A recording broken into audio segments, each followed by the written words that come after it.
Hello, this is old Mr. Kent of MrKent.com, and I have selfish purposes for this video.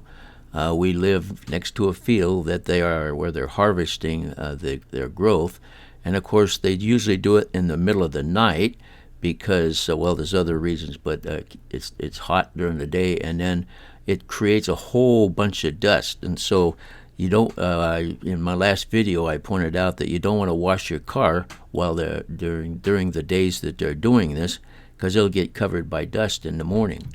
So I'm checking to see if I can wash the car today. And also, I've got some other things to point out. I had an interesting comment from a guy named Gary R., and I'll put a link to his channel. But he said the easiest way to start and stop the screen recorder on the smart controller is to hold down the back button until you feel the controller will vibrate, and then just go ahead and hit the regular record button that you would hit in order to start, like the video we're looking at now. And then when you're ready to turn it off, you do the same thing when you want to stop your screen recorder. You hold that back button down until it vibrates, and then hit the record button, and you'll get a good recording of the screenshot. So that's a very good, helpful hint. I tried it and it works great. So that's that's one thing. Also, I don't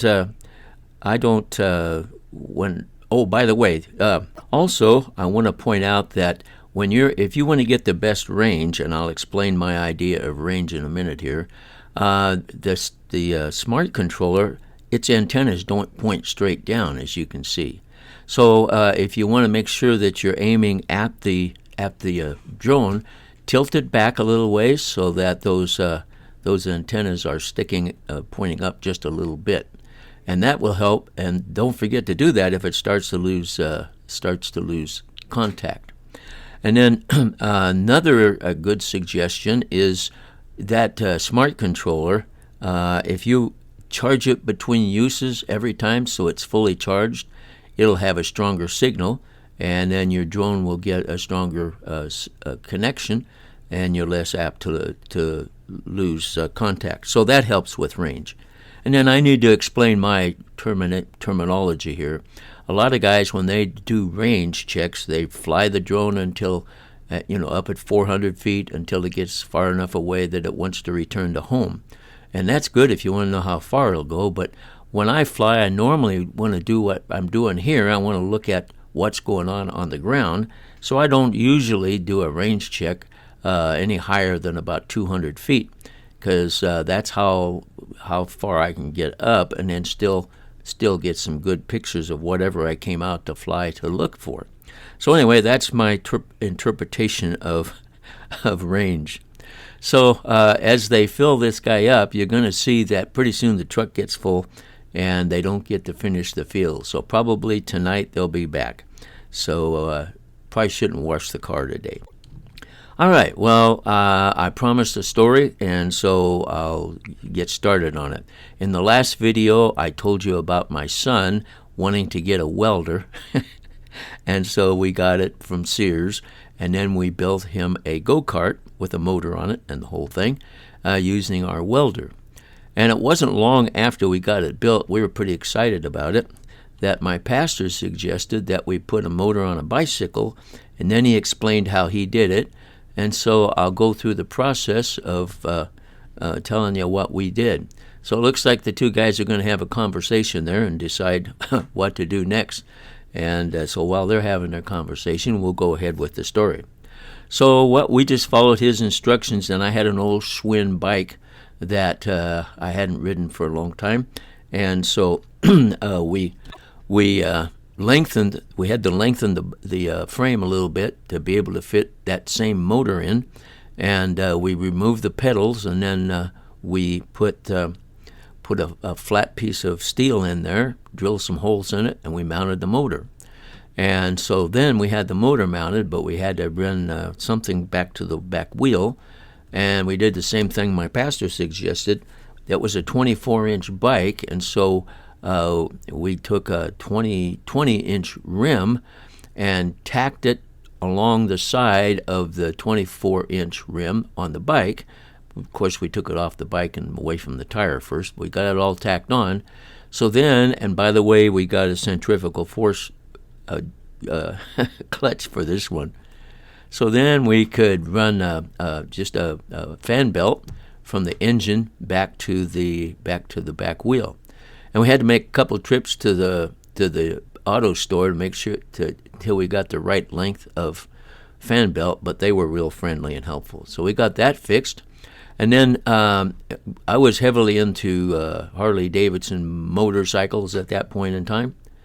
And so we had to make it look like a Harley. So instead of putting foot pegs on, we put foot pads on, like you put your feet on a big old Harley Davidson motorcycle. So, and those were just pieces of metal. And so it was, he could put his feet up on those pads. Then we also had to figure out a throttle control. So we jimmy rigged and actually made it on the handlebar, and so he could twist it, and that would pull the carburetor connector down on the motor and control his speed while he was riding, excuse me. And of course it didn't retract by itself, so you had to hang on to it with your hand when you wanted to slow down.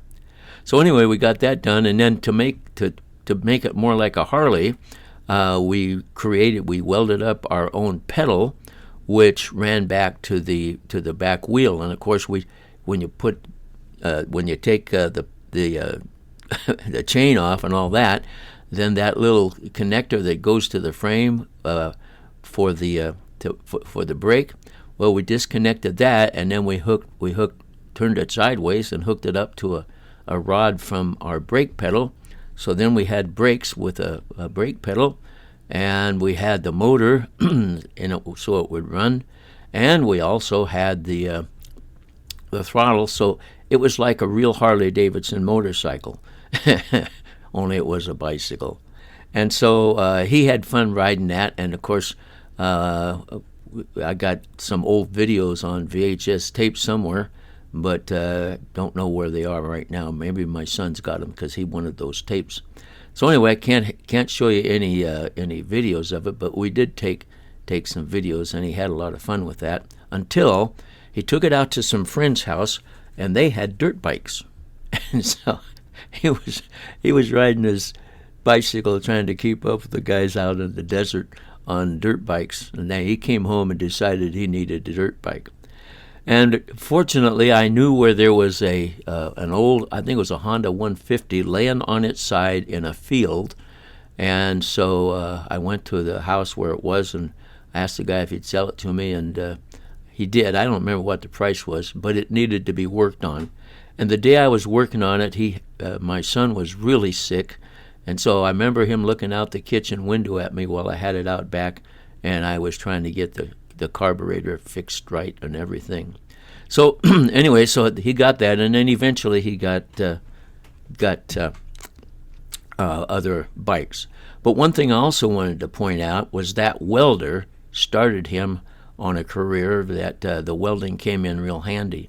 Actually, we went when I went to teach at the boarding school, they had a shop, and it had a MIG welder, metal inert gas welder, and he learned to use that, and he got really good at welding. And then he's been at several jobs where they needed a welder, and so he has had a lot of practice welding.